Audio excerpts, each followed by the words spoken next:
Turns out it worked. It's uploading right now. Win for us.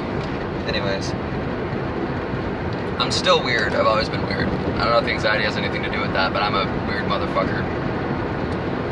Notice a lot of people with anxiety are sort of strange. They're my people, though. I'm your people if you're like me. So anyways, as I was saying, your brain chemistry wasn't originally damaged, and it still isn't really. What you're experiencing right now is a high.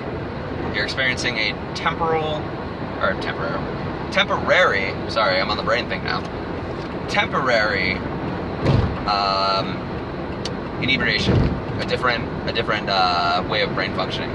Your brain, though, is like a computer in that it wants to set back to its primary mode of function. It has a way of working that's been working thus far and helping you survive this far into your life, and it's going to do what it can to get you back to that. Your brain doesn't like being in panic mode or overdrive. It's hard on you.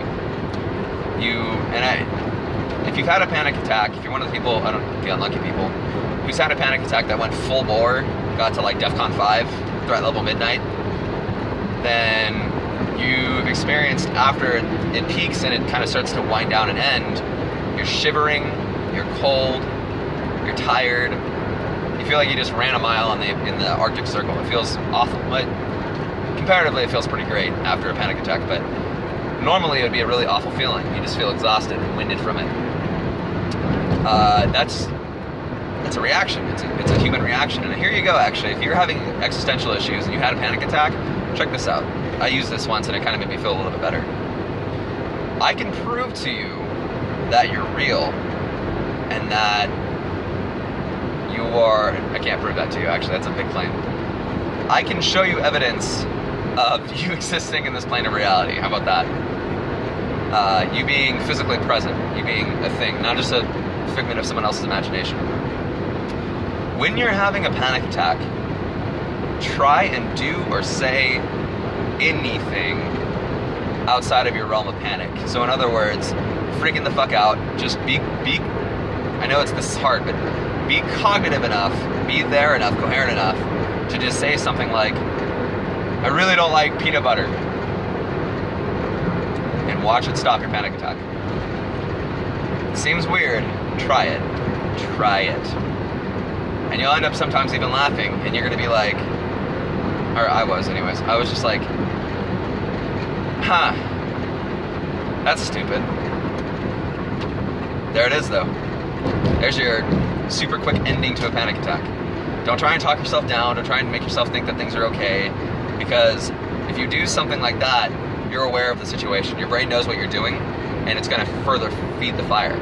Some people are really, really, really adept at being able to calm themselves down, and even in the midst of a panic attack, can do it. They'll walk out of a room and just,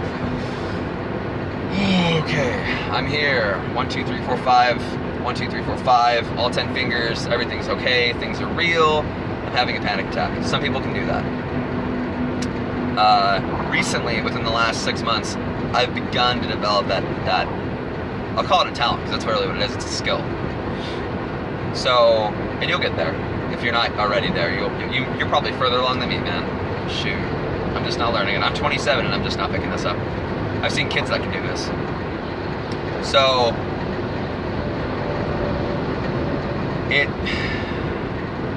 keep getting off weed, but there's a lot I want to touch on with panic attacks and depersonalization, because I feel like they're really kind of interconnected. I hate the term comorbid, but they really are. It's morbid. It sounds so dark and bad. My panic attacks always, 100% of the time, stem from derealization. 100%. Things start to feel weird. I depersonalize a little bit. And then there's this kind of cataclysmic, what do you call it? Like an avalanche of thoughts that happens.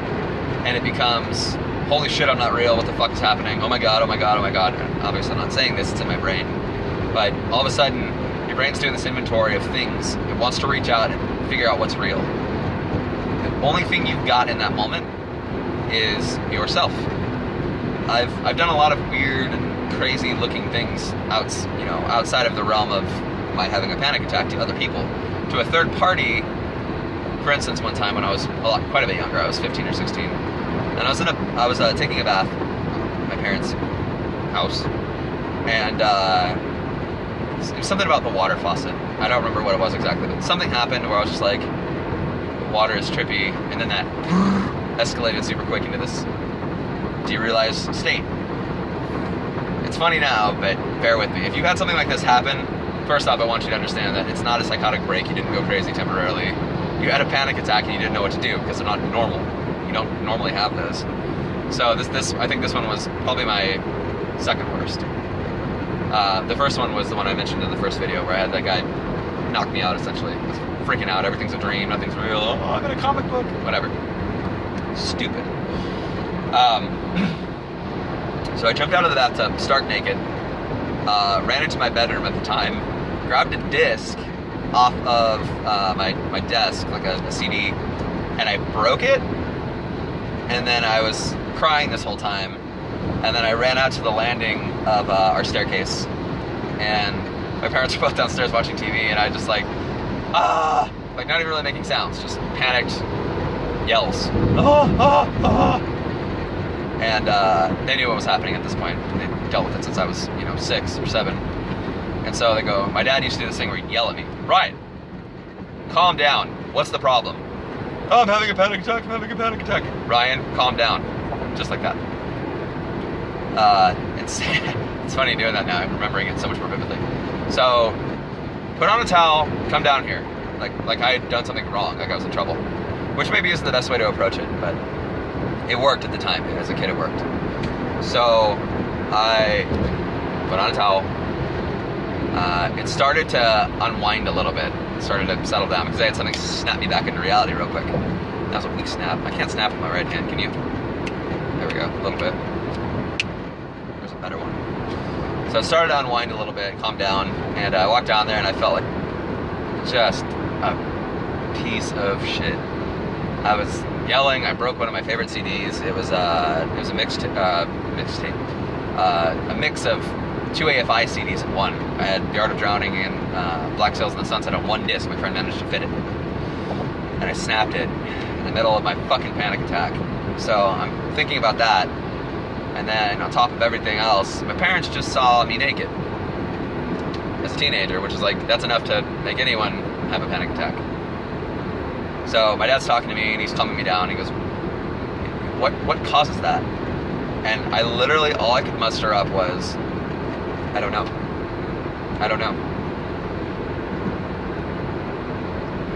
Maybe I'm crazy. Maybe I'm losing my mind. Maybe I already lost my mind. Maybe this isn't real. And that's where it starts. And then you get stuck. You get stuck in that mind frame. Now here is something comparably as valid as that statement. Maybe we are, maybe Earth is part of, and I'm kind of lifting this from Joe Rogan, I apologize.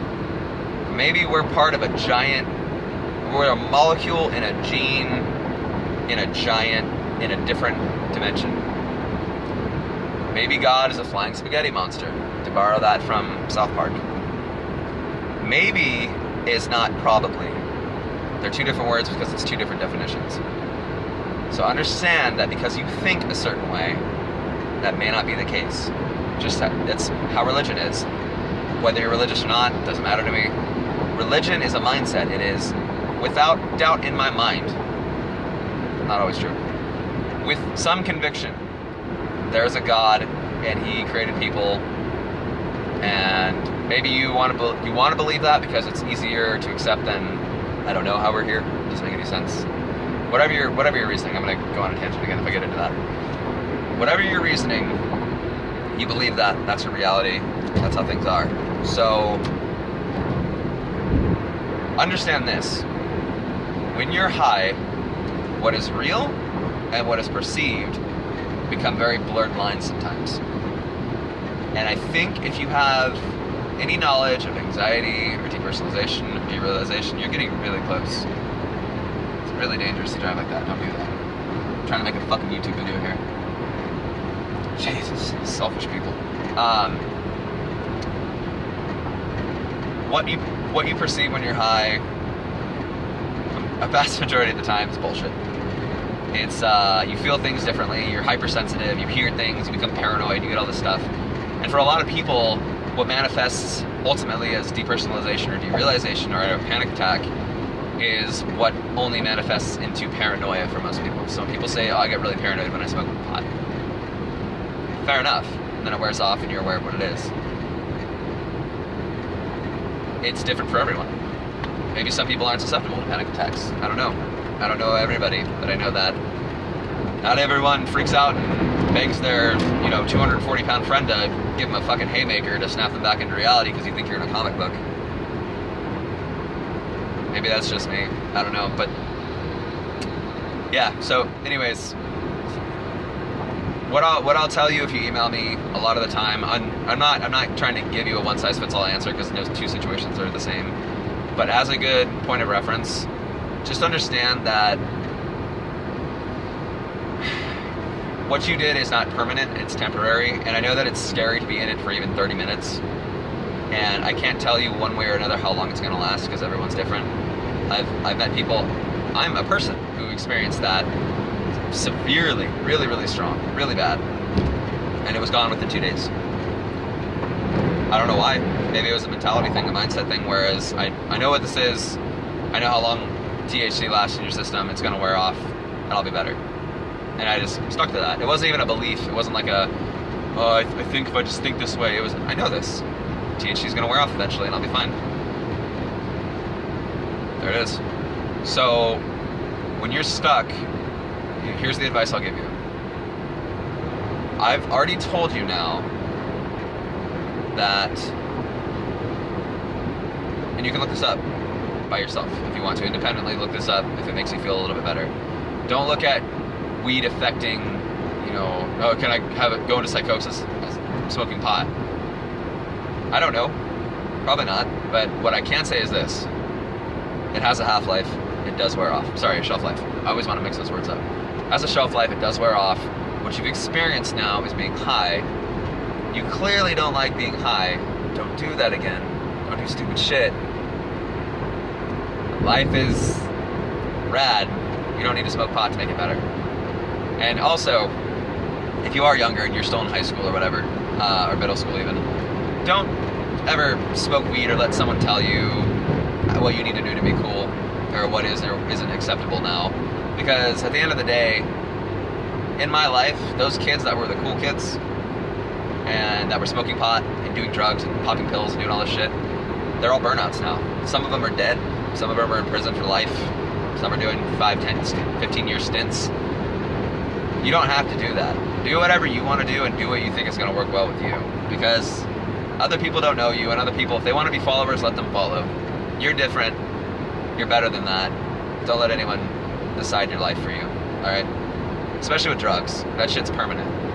Sometimes it's like a tattoo. All it takes sometimes is a couple Oxycontins, and you've overdosed. And now you're at a hospital. Now you might die.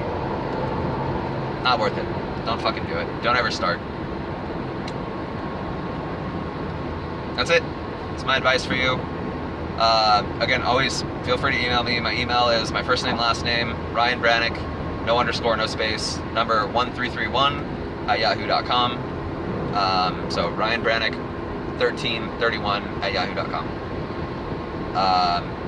If it's pot, bring it on. We'll tackle it. And if you've had interaction with me over email, feel free to comment, just so people know that I'm not full of shit, that I actually do respond. Most recently, I had this young person, I won't say his name, this young guy who's had an issue with weed in the past, and then he got a secondhand buzz, got a little bit high from secondhand smoke at a concert. And to you, I'll say this, sir. Go to more concerts. It's cool that you're into music. Don't worry about the weed. Try not to pay too much attention to it. I know you're sensitive to that stuff right now, but it's only because you're aware of it and you're thinking about it. That's really all it is. And I understand that at that particular age that you are, which I again won't mention, everything is still kind of falling into place and developing. So it's a crazy time for your brain. And marijuana is a very real and shocking splash of water to the face when you're not used to it, I guess. I wasn't too used to it. I thought I was, but I wasn't. So, yeah, consider this a video response, sir. You know who you are. You'll be alright. Just keep listening to music, pick up an instrument, learn to play music. That helped me a lot. I've been playing guitar for 15 years now. It's so much fun. It's part of my identity. It's part of me now. And just keep on keeping on. Focus on something else. There's more important stuff to worry about than whether or not we came from apes. So, on that note, guys, again, email me. Thank you so much for watching. Keep on keeping on. Don't let this shit drag you down. It's temporary. Every single case is. And let's keep on rocking in a free world. I'm gonna come up with a cool tagline. Everyone's got one, man. I'll come up with a cool one someday. But take it easy. Have a good day. Hope your Easter was cool. Bye. Are we still recording? All right. We are still recording. Shit.